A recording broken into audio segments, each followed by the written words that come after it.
So welcome, everyone. My name is Mark Masalero. I'm the president of the New Jersey Food Processors Association, and I wanted to welcome everyone to our presentation this afternoon, which is entitled Faster Always Wins in the Digital First Economy.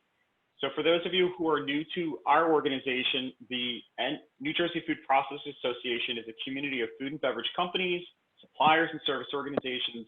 And what we do is promote industry growth throughout the Garden State region. And that's through education, resource sharing, and strong member partnerships. And I'm really excited today to open up today's program for two reasons. One, we're going to present a revered award to Acme Corrugated Box Company, and also to welcome Severino Pasta Co, a cornerstone in our New Jersey food processing community, as well as Whitepenny. For those who are part of the association, you might know that we had to cancel our annual conference back in March, obviously due to COVID-19. And we were disappointed in canceling that for a number of reasons. One being that Acme Corrugated Severino, as well as Whitepenny, were scheduled to participate and share some of the great work that they were doing, which is why I'm very excited to have them today. And we also, this is the second version because the last one got canceled because of strong thunderstorms. So I'm looking outside sunny weather, so we're hopefully gonna be able to do this today. Really, the goal of our planned conference back in March was to focus on industry trends when it comes to corporate social responsibility, sustainability, and supply chain. And one of the awards that we were going to present at that conference was called the Conference Award. And really, based on that topic, the Conference Award this year is awarded to an organization for demonstrating strong corporate social responsibility through sustainability and environmentally transformative initiatives. So this year, our planning committee came together, and we actually selected Acme Corrugated Box Company as the winner of this year's award. So let me explain to you why before I turn it over. It's just Acme Corrugated has demonstrated through its operations that environmental sustainability is an absolute priority for the company. And whether it's through their focus on water and energy conservation, fiber reduction methodologies, or through their wood pallet exchange program, Acme Corrugated Box Company has taken their sustainability efforts seriously. And obviously, I encourage everyone on the call today, take a look at their website, acmebox.com, and they prominently display it. You can see a lot of the great work that they're doing in this area. So with that in mind, it's my pleasure to present the award to Len Donnelly of Acme Corrugated Box Company. Len, I think we shipped you the award in advance, so let me virtually present the award to you. Here you go. Oh, look at that. Yeah, thank you so much. Thank you so much. It's our honor. And Len, thank you again. Congratulations and thank you for your support. Obviously, Len and Acme, you guys are a sponsor of the program. So obviously, Len, I'd like you to say a few words, and then when you have a chance to kick off the program for this afternoon. I'm honored to do so. Thanks, Mark. Absolutely. I hope everyone is doing well and staying safe out there. As an active member of this fantastic organization for the past 9 years, it's such an honor to be acknowledged by our peers for this respected award. Since joining the New Jersey Food Processors Association, we've made a lot of business connections and have had tremendous amount of insight and collaboration about food processing in New Jersey. The relationships we cultivated from this group have been genuine and forthright. I got to tell you, I personally miss seeing you at the annual conference in March, at the On the Road series networking events, and at the annual Peter Pappas golf outing. Let me start off by thanking the Acme Corrugated Box leadership team for the initiative for their efforts to focus on true sustainability resourcefulness. This initiative is part of our business value beyond the buzzword. Receiving this award prior to the COVID-19 outbreak, I most likely would have spoken about our organization's green initiatives, our Forest Stewardship Council certifications, our unique and creative board grades that promote fiber reduction and the benefits of microflutes, along with our signature Acme Guard water-resistant board grade that is a recyclable wax replacement product. But like many of us who are categorized as a critical infrastructure business, Acme Box realizes as we reevaluated and redirected our environmental and social responsibility initiatives that our management team has been inherently built to run a stable and well-balanced business on a daily basis. In other words, Acme Box is determined to do the right thing all the time. So as we continue to manage through these unique times, our corporate social responsibility focus has been directed first and foremost on the safety and well-being of our employees, our business partners, and suppliers. Over the past 14 weeks, we have made the necessary changes to protect our plant employees, administration, and staff to safeguard them and their families. Our team did an amazing job facilitating our organization with all the necessary precautions to run our business effectively for those who count on us most, our clients.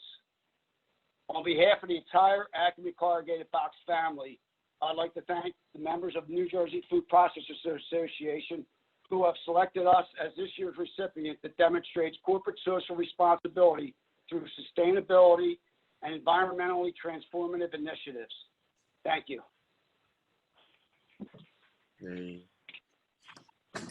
At the annual conference, Acme Box was the breakthrough session sponsor for Severino Pasta Company and Whitepenny. So I'm honored to have been asked to make this introduction on their behalf today. Severino Pasta Company and Whitepenny have teamed up for a decade to develop a brand that supports a culture of innovation through rapid development of new products and multi-channel distribution to consumers. Today, Pete Severino, president of Severino Pasta Company, and Jon Cofsky, founder and managing member of Whitepenny, will talk about how to quickly embrace digital transformation to position your company in what we hope will be a full recovery COVID-19. Pete currently leads Severino Pasta Company, a second-generation business, in collaboration with his brother Louis and sister Carla as its president. Pete is responsible for setting the vision of the company, leading product development and go-to-market strategy. Since assuming leadership of the company from his father, founder Joseph Severino, the trio has led Severino Pasta to greater than 600% revenue growth and transformed the company from a regional supplier of fresh pasta to a multi-channel national manufacturer of fresh and dried artisan pasta and associated products. Teamed up with Pete is Jon Cofsky, the founding member of Whitepenny, a brand and digital strategy firm in Haddonfield, New Jersey. The firm provides a full suite of strategy and creative services ranging from messaging and positioning to visual identity design to web design and digital strategy. Acme Corrugated Box is proud to sponsor this program. Jon, I'll turn it over to you. Thank you, Len. And thank you, Mark, Todd, and Michelle for setting this up. And thank you, everybody, for joining us on here today. Pete, great to see you in the other room. Pete and I are actually in the same building, but in different rooms, which was a nice treat. We haven't gotten to see each other face to face. So super excited you're here today. So, Pete, want to just kind of start big picture with you. You and I have been doing this together a long time, and I think these past 3 months have really been something that none of us have ever seen. One of the conversations that we're having with all of our clients across industries is we've basically taken years of digital transformation, this idea of moving into a digital first world and the digital space, and we've collapsed it into 3 months. So kind of first question for you, Pete, would be, how have you thought about your company and where you're headed? Because this is essentially forced you to become that company faster than you ever thought. What has this really brought about as you look at setting a brand and think about it in these past? So, you know, when COVID came about, we took the strategy of what we had always done, which was to think quickly about what the next steps would be and how fast we could adapt to whatever the changing times were going to be. And with this situation in particular, we really didn't have an understanding of what we were dealing with, but we were sort of fortunate in our situation that we were considered an essential business. So we made a decision, which was a hard decision, to continue business as usual. And we have close to about 100 employees. So with their sort of blessings and making sure that we took all the precautions that were necessary of what we understood at the time, we decided to move forward and give it a go. So, you know, we decided to do what we always do. Let's adapt to the changing times. Let's be first to market with whatever products and things that are necessary to sort of serve the consumers and make them happy, and let's figure out where it was going. So, I basically talked to my retail team. We have a retail store, and spoke to that division and said, well, what do we need to do to make this happen? Not understanding that, listen, doors are going to be shut. Customers don't want to come in. Yeah, we have a website, but we've never had an online presence as far as, shopping goes. And I reached out to Jon right away and I said, look, before I start to play around with, some of these platforms and create something, I have a platform with you, and I'd like to sort of develop that platform out so that when customers come on, that the shopping experience is good, whether it's via mobile app or whether it's via, a laptop at home or wherever it would happen to be. So Jon worked with us pretty quickly to brand and market and sort of position the mobile version of this. And we were able to effectively start online shopping, which we had never done before, understanding those challenges and doing a curbside pickup. And we did that within about a 3-week period of when that happened in early March. Awesome. On the manufacturing side, we got ourselves involved in programs that sort of started to take off. We were very busy in many sectors. So a little bit about us, we do wholesale distribution too. And within that wholesale sector, we produce dry pasta and fresh pasta and prepared meals and some frozen items. And we saw particular categories skyrocketing. So we put all of our energies and efforts into dry pasta and frozen meals and shifted our sort of where we were going to head and put everybody and all personnel on deck for those two categories, because the restaurant section, which we also participate in and have about 200 local restaurants, was basically just drying up.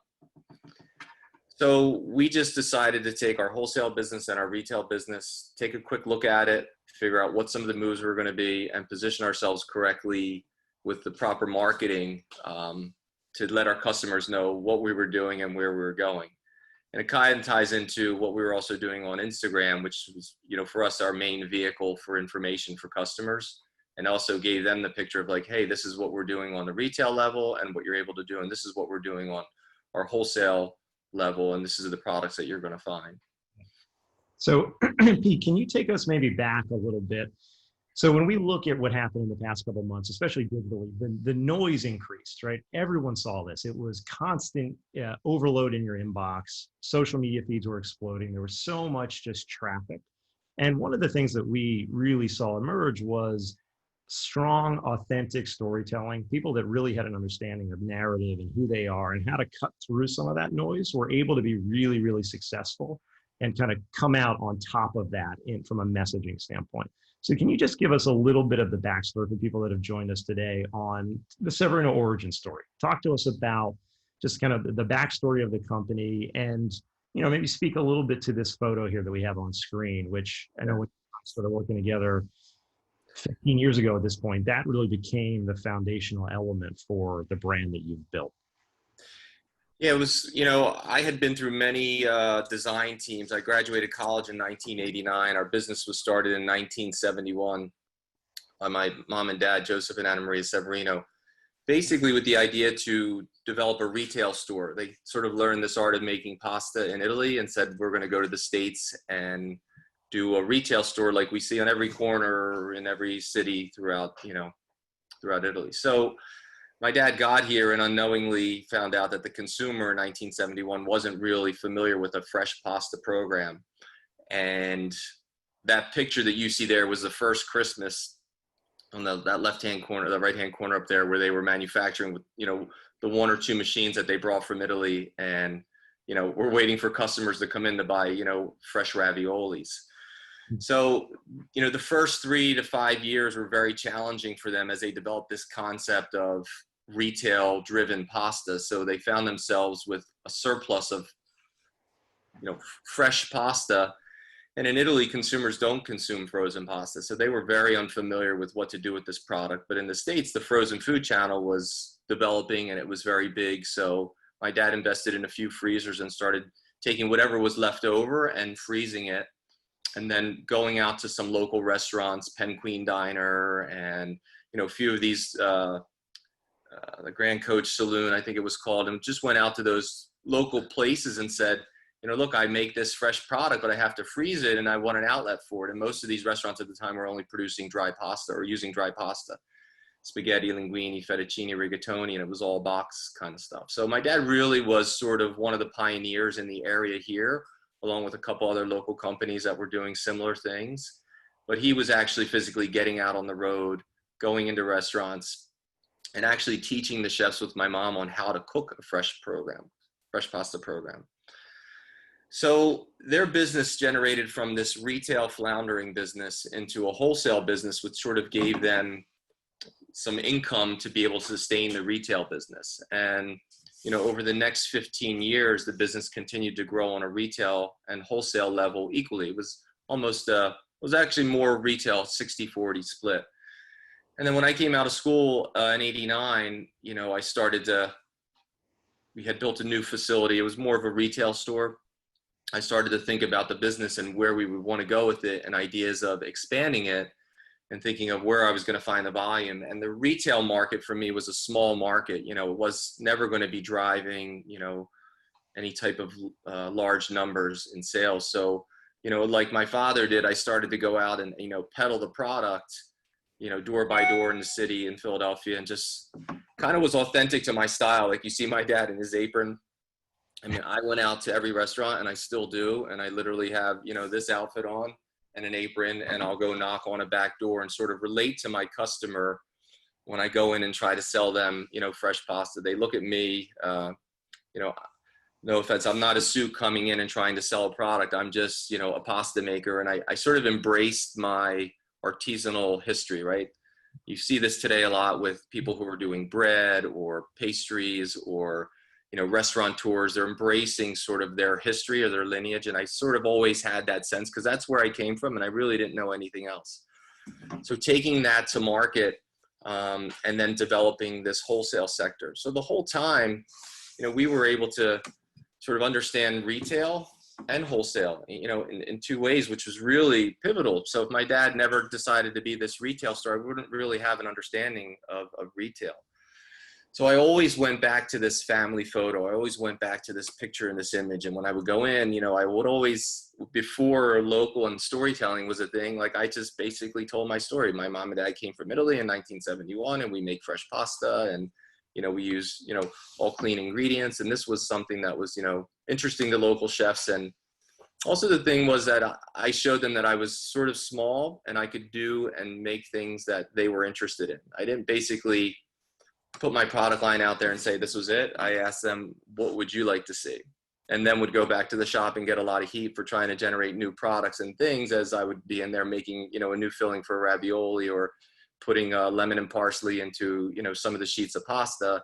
And, you know, but it was things like that that helped me grow and understand that, you know, where we could take this business.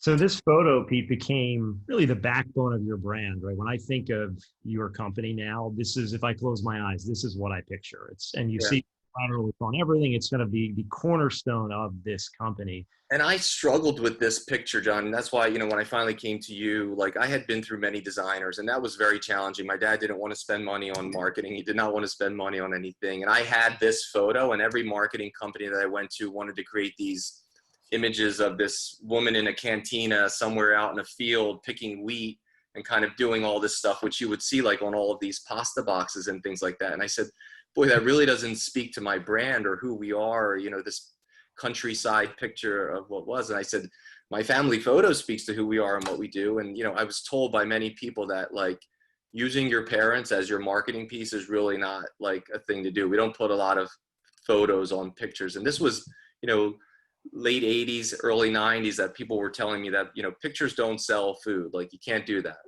And I never necessarily believed that, but I kind of went down that path. And when I went to John, I said, look, I really just need to clean this brand up and have a presence with it and do something with it. And basically started pulling out these elements of who we are and what our story was. And John kind of got me to the point where we'd start storytelling a little bit better. So and at the same time, like, which was the catalyst for this too, is that I had, you know, saturated the market on a wholesale level. doing a number of restaurants at the time, and then saying, what are the next steps? Where do I take this retail product? Trying to find a home for Severino Pasta. And the market was saturated locally with companies like Toludo's or P&S, and some of these other companies that had been out of the Philadelphia area. And I was really, frustrated trying to get into some of the larger chains like Acme and Superfresh and different ones, because they had really flooded the market, had some relationships in place way ahead of me. And it was a struggle to get in there. And I had stumbled upon this Fresh Fields that was in Philadelphia, up by the art museum, and it, eventually became a Whole Foods. But the first question that was asked to me when I walked in is like, are you local and is your product clean? And I said to them, I don't know what clean means. Like, they're like, well, what are your ingredients? And I basically listed the 4 ingredients that are in our ravioli.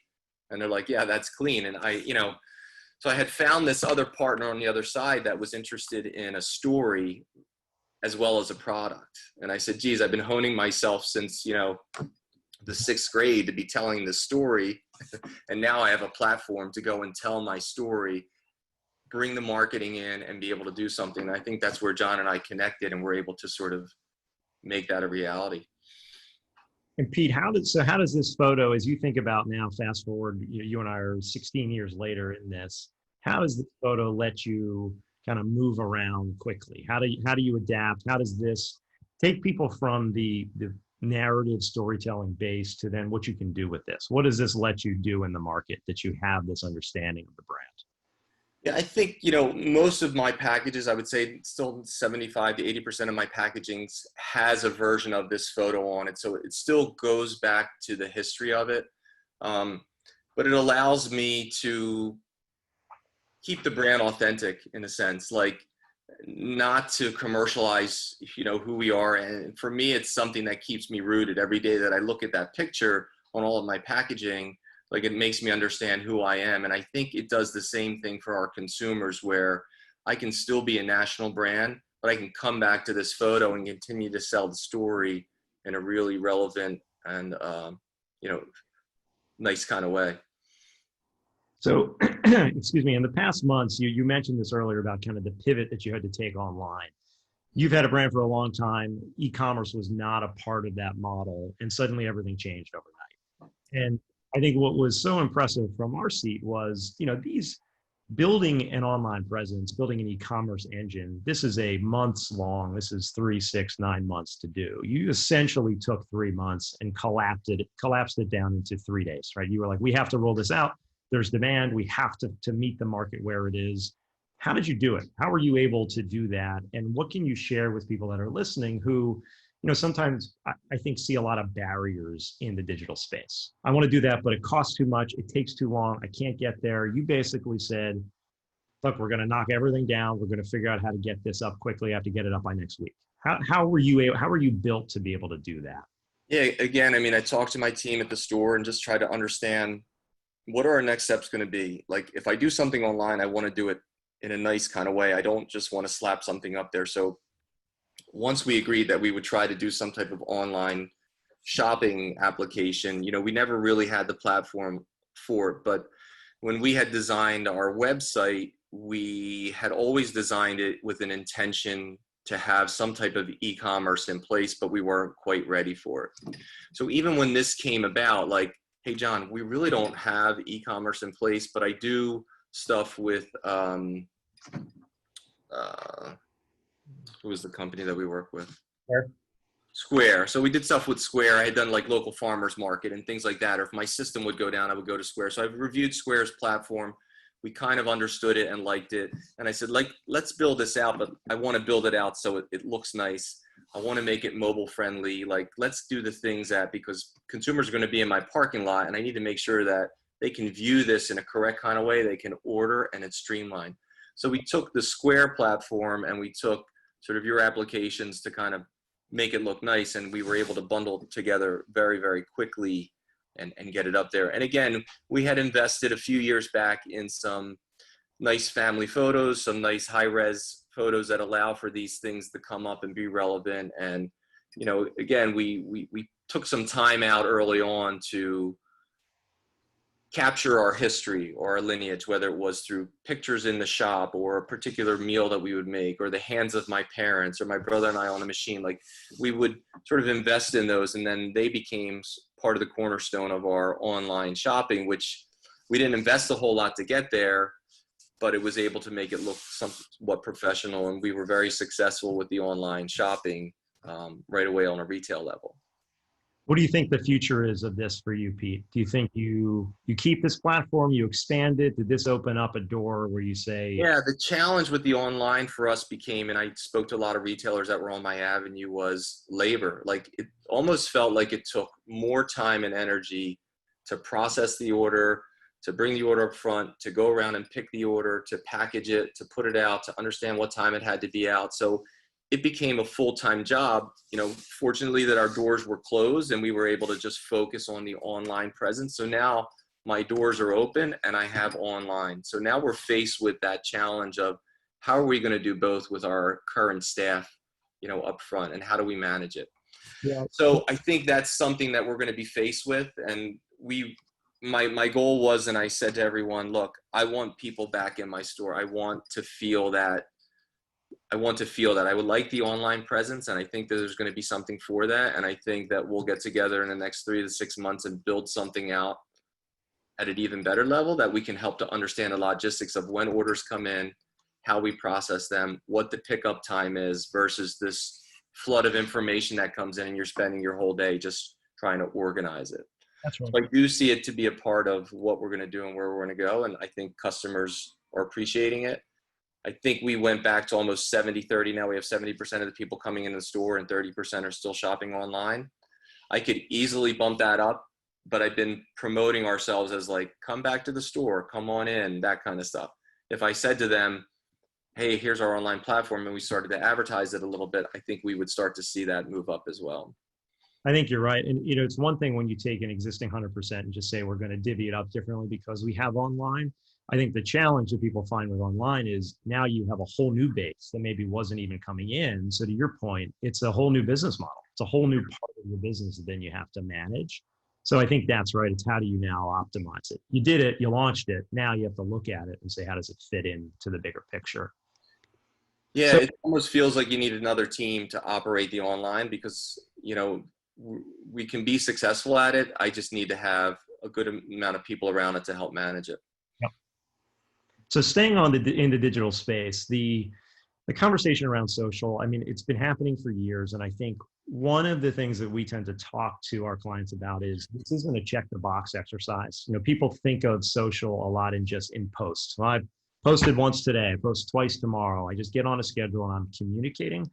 You, I think, have done a remarkable job. If you look at this screen here, it touches on so many aspects of your brand. You know, in one screenshot, I see products in Whole Foods. I see recipes. I see your parents. I see people at the shop. How do you think about what this space is for you? What does social mean to you? And I think, you know, the second question there is, in a world where in person was part of everyone's life and we just took it away, this became your lifeline. How did you use it in the past months, and how are you really thinking about social in general? Yeah, social was very new for us. You know, it became a piece since we were doing a lot of business with Whole Foods Market, and I was expanding into multiple regions, West Coast and the South. I started to bring on social media to be able to tell the Severino story and let customers know where we were and what we were doing. And then we sort of dialed back on all of the locations. And, you know, I was traveling to all these different parts of the country and taking pictures of my hat in front of, you know, a museum or in front of some sort of icon or something to let people know that Severino's existed here and there, and sort of rethought about what does our social media need to look like. And we had gone through multiple stages of like how we were posting, what we were posting, what the look of the pictures were. And, you know, we just sort of trusted the people that were around us. And I have a couple, you know, really good people in-house that helped us to sort of manage and understand. And then we communicated with you too, like what's the overall look need to be? Like, what is our interest? We want to sell family. We want to sell product. We want to utilize some of these great pictures that we have. And then how often do we post? You know, Is it daily? Is it multiple times? And, social media changed itself. Instagram used to be just, pictures, pictures, pictures. And now you have the ability to do live streams and, and do stuff differently. So you don't have to post every day, but you can still send out information every day through some sort of live stream channel. So, we just looked at it and, used it to our advantage. COVID had hit. It was a great vehicle for us to send out information about what we were doing, where we were going. We understood what the market wanted at that time, and I had always created these bundles. You'll see a couple things in here where you see a $25 and then you see another $25 or Friday deal day. And we had sort of thought about these programs that were pretty successful and thought, like, listen, if we have to bundle all this stuff up and leave it out on the curb anyway, let's start to promote our Severino Sundays, our mac and cheese Fridays, our chicken parm Wednesday, whatever it would happen to be. And utilizing social media and Facebook really became the cornerstone, and bundled package stuff early on in COVID was extremely successful for us. Anything that was just already ready to go, like in a meal kit style program, was what consumers were looking like. Yeah, it's, I think what people often miss with social, and I think you guys dialed into this, is it gives you the ability to activate the audience, right? So people always talk about, what's the ROI? Why am I doing this thing? And if you look at that, you're able to say, hey, I have a new product. Hey, I have a bundle. It immediately gives you that connectivity to your base. And I think you guys have really grown that base over years. So when you roll out a new offering, you can see a huge spike as a result. Yeah. I mean, our current offering right now is a plant-based program that we're doing, and it's the second one down there with an orange label on it. And this product launched right before COVID in Whole Foods Market in the Mid-Atlantic region. And the timing was not really great on it because consumers were not in the store shopping, feeling, and doing, what they normally do with our packaging. And a lot of my packaging is, how does it feel when I pick it up? I like the way that it looks, but I want it to feel a certain way too to a consumer. So social media really helped us kind of get the word out on this. Whole Foods was managing other things, so marketing and positioning this wasn't their number one thing. But we were very successful on a launch during a time period where COVID had hit, and this had literally hit the stores, right in the beginning of April. So the timing couldn't be worse for a brand new product.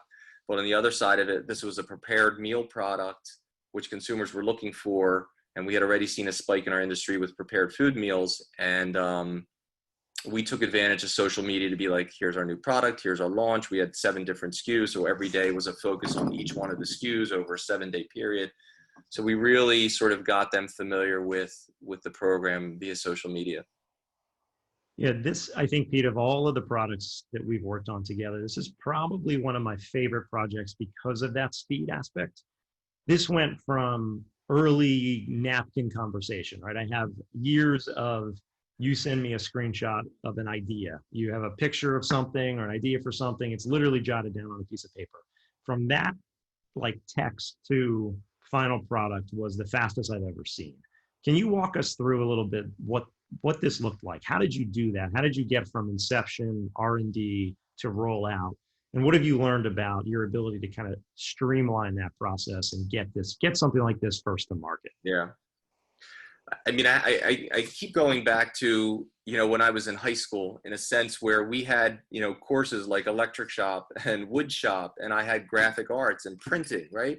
So like, here's things that I was thrown into that I was kind of interested and not interested in, but it really gave me a foundation for understanding printing or, whatever it was. And I didn't realize what it was going to do for me in the future for my business, but it was critical to how I was able to sort of then walk through a store and see a package that I liked. Or if I was in Italy and I saw a font on a package, and these are the things that John was talking about, like I would take a picture of a font or a sign or just anything that just looked kind of cool and figure out how do we incorporate that into our brand, our image as we move forward. And plant-based for me came out from, just very good relationships that I have with Whole Foods Market, understanding market trends, being able to go to my customer and say, not this is what I have, but what is it that you want to see? So I had gone to Whole Foods a good 8 to 12 months before that and said, listen, meal category is expanding. I'm interested in developing stuff. Where do you think we should go? And they had just started, teasing the word around plant-based or things like that. So I literally jumped right on that, and I started to sort of take a look at some of the plant-based meals that were out in the marketplace, and there weren't very many of them. And there was a concept called Snap Kitchen that had just opened up in Philadelphia. So I'd gone to Snap Kitchen about a dozen times and spent about $300 on all kinds of meals and things. And I really liked what they were doing, but I really liked how their package felt and sort of the image that it presented. Not, it's just how it made me feel purchasing the product.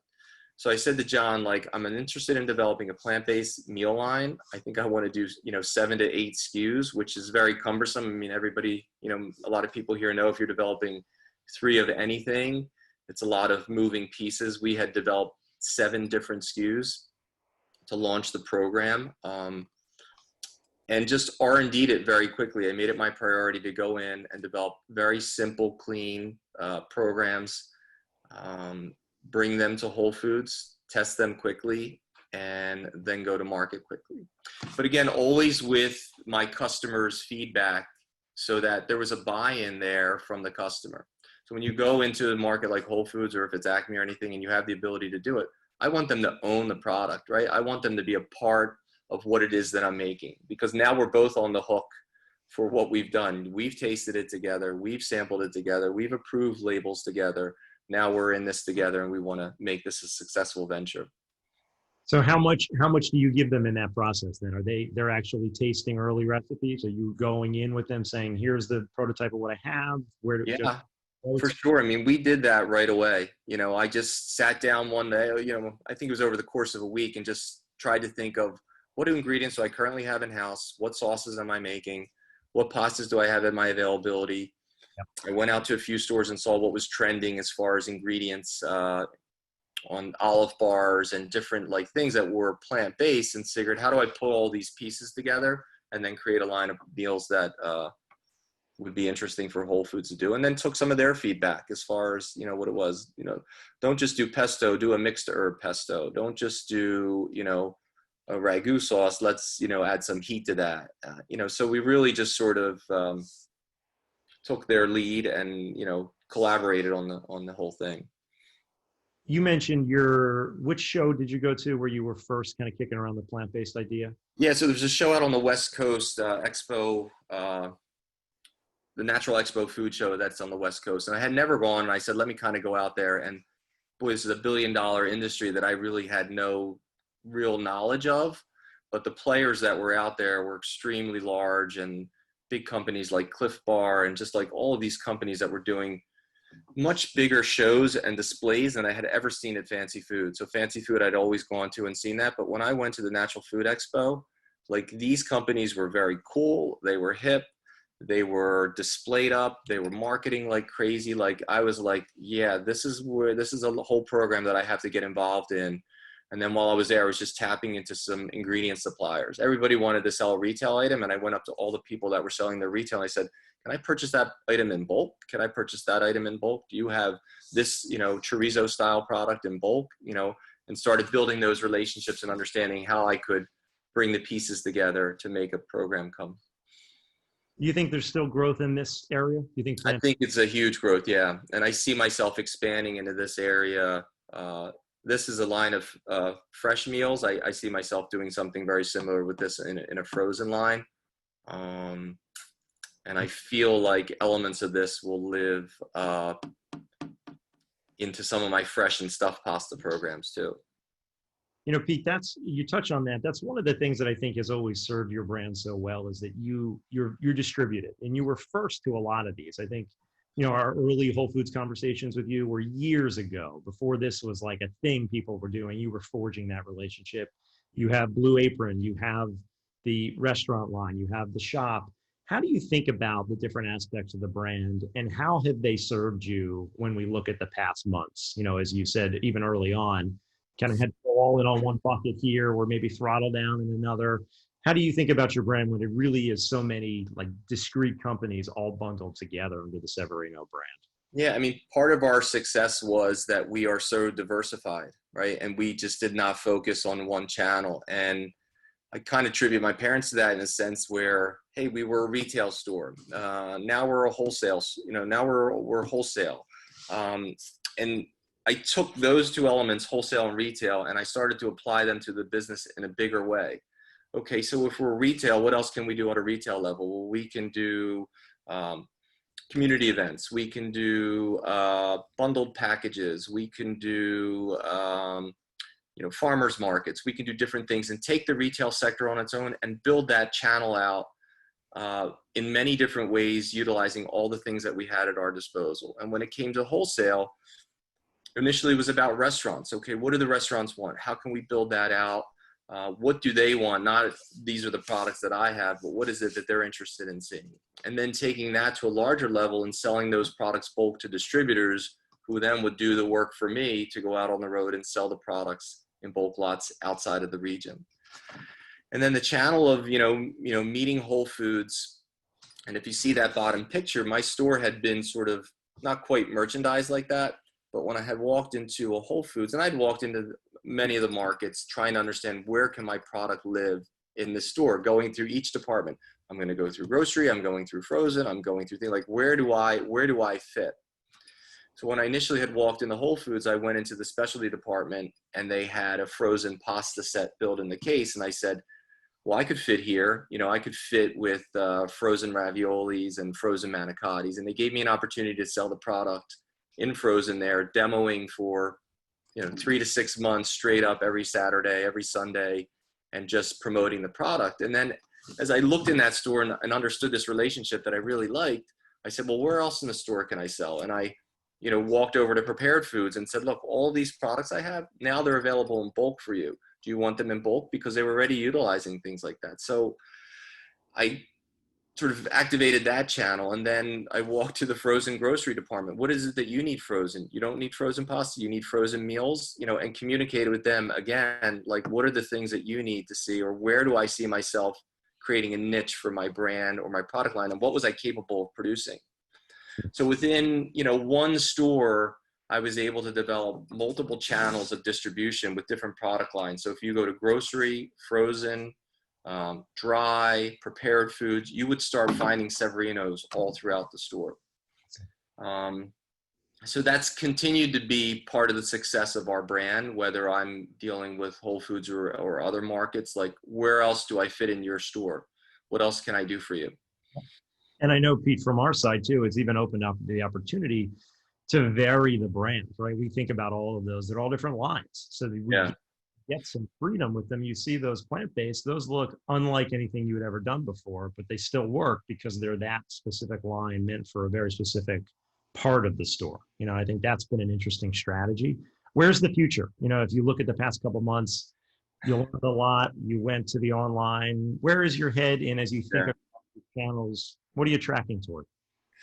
I think, just back a second, is like one of the things is that you and I have had fun kind of doing this, right? We've had fun taking an aspect of our business and marketing it in a fun way, like plant-based hats or shirts with dinosaurs on them and creating words like Apostosaurus, or, having a Farfalla shirt, or we played with these Just Add Familia, and just marketing our brand just made us feel much lighter as a company and nimble, because we could do these things.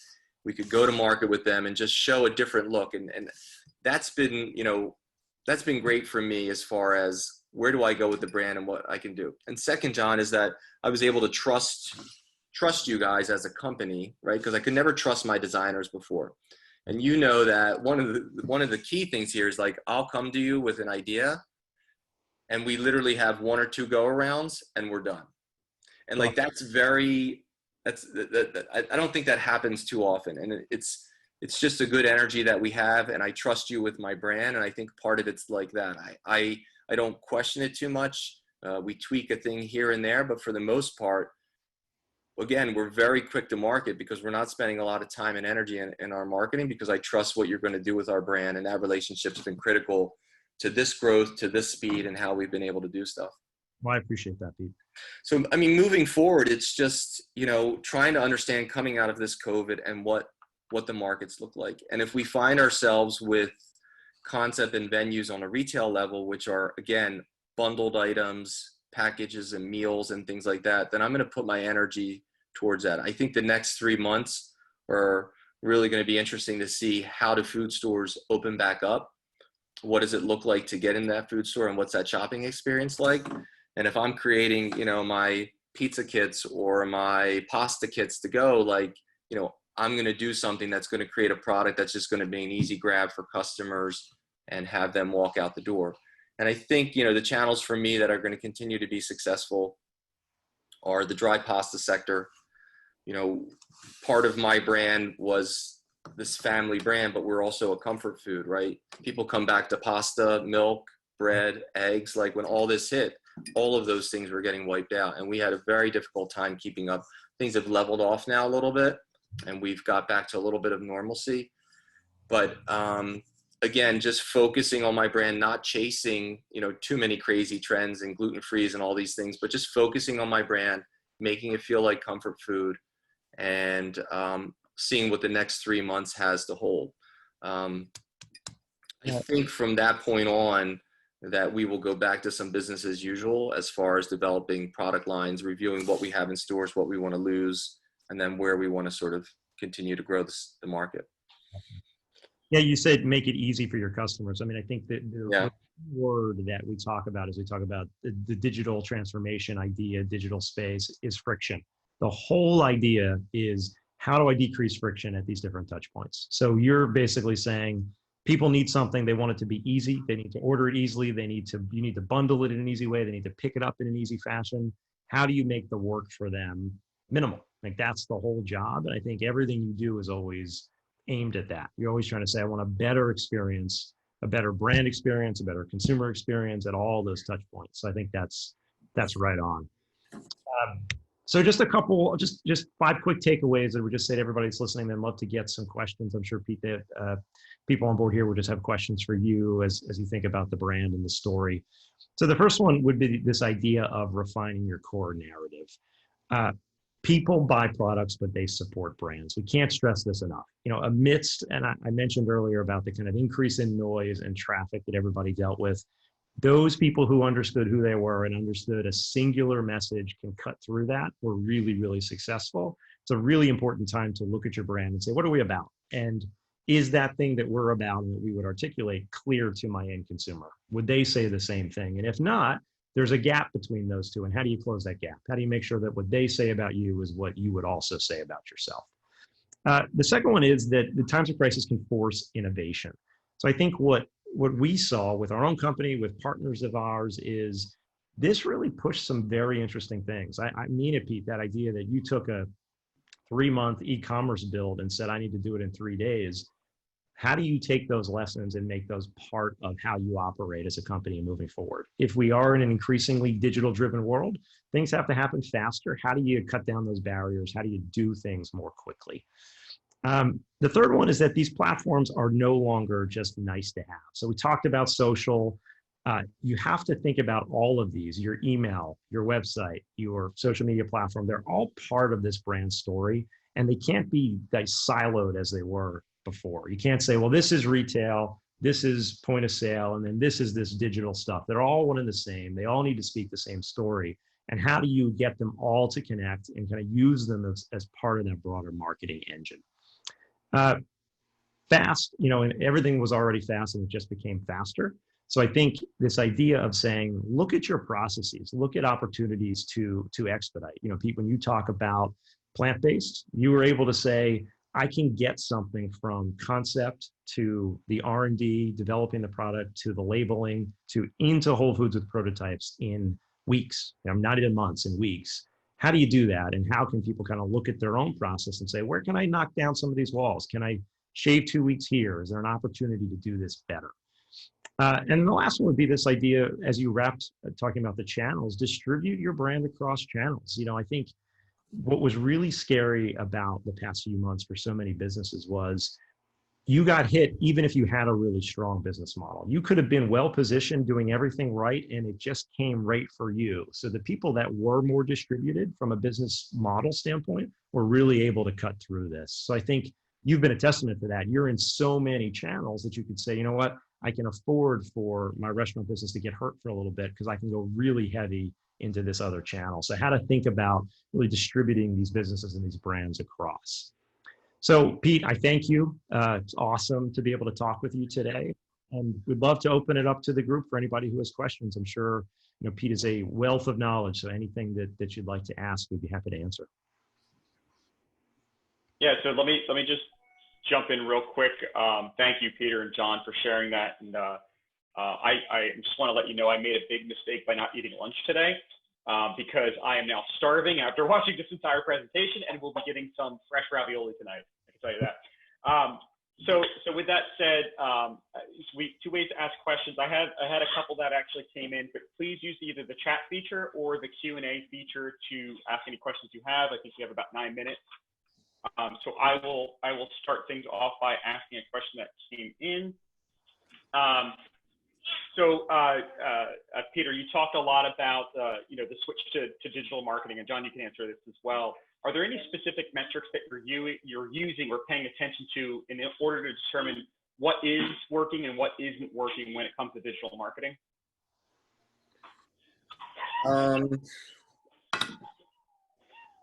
I don't know. I really track sales, I guess. But with a new product, it's hard to understand if it's working or not working. So during this time period, I don't really know if plant-based is working or not. I don't know if it's spiking because consumers are just buying everything that's on the shelf, and it doesn't matter what it happens to be, because we had a lot of that going on. So, the measures for me become just year over year, looking at different sales and reviewing the numbers that way. I'm fortunate enough to have some databases where I can go in on a daily or weekly basis and track specific products in different whole food markets on a retail level. But as far as the rest of my business, if it's restaurants, it's basically I'm reviewing week over week, day over day, how we're managing our sales and how many accounts that we have on a wholesale level. Yeah, Mark, I might just add too from my side. I think Pete looks at digital marketing sort of in the aggregate, which I think is a good strategy for his brand to say, these are important activities. There's kind of a rising tide here of just promoting the Severino brand in all those spaces. I think from a metric standpoint, companies have to decide, are they doing that strategy or are they doing the singular? If Pete could run a campaign that just promotes plant-based and wants to drive those conversions back to the e-commerce store, then you can really say, is it effective? Like you can actually dial in, is the spend on that ad converting into sales? So I think maybe I would answer it that way, is to kind of articulate what you're trying to do. If you're really trying to track sales on a singular product, you can do that and test efficacy. But I think the broader in the aggregate is really a strong strategy these days. Excellent. I appreciate that. So the question actually came in before. I think, Peter, you mentioned, both mentioned that the switch to the e-commerce and online happened probably in a 3-week time period. What was the percentage of breakdown of your business from retail or wholesale prior to making that switch to online? Yeah, so I've always looked at my business. I mean, lately, in the past 20 years, there's two different segments. And like we had grown this business from this 60% retail, 40% wholesale, and those numbers have changed over the years. We're basically now 95% wholesale and 5% retail. So retail is 5% of our overall business, but it's still very important to me as a business because it gives me a lot of information and generates a lot of ideas for the marketplace. So it keeps me relevant as far as me purchasing ingredients, supplies, packaging, and different things. So it keeps me relevant. So the retail is still a very big part of what drives my business and some of the innovation.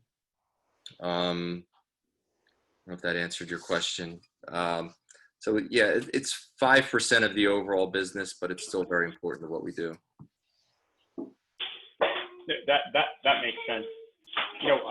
And with that switch, I mean, I know cramming that much kind of legwork into such a small time period was obviously very challenging. But what would you say is the biggest lesson that you learned from switching to e-commerce or online, given this environment that you could share with us? Yeah, I just think, I probably would not have been driven to go there anytime this year if this didn't happen. Like, that was not part of my plan. It was not part of where I was trying to focus or spend dollars. I think what I'm going to do is, after the summer, is kind of relook at this and try to understand how I can do it in a better way that will maybe take some of the labor out of it and enable us to process orders more efficiently in a more timely manner and do it more effective for the customers. Because if I do it, and I said this to John, if I do it, I kind of want to do it right. I don't want to do this and put it out there and not know how to manage it and handle it. And I think you saw that with a lot of restaurants and retail stores that tried to do this very quickly and didn't know how to manage the speed of things coming in, and got a lot of bad reviews because the food was cold, or they forgot to put this in my bag, or, all of these different things that come up. So I think when I look at this, I need to look at the model and figure out how we're going to build it out and do it, in a very good way so that we can be successful at it and not get negative feedback on it.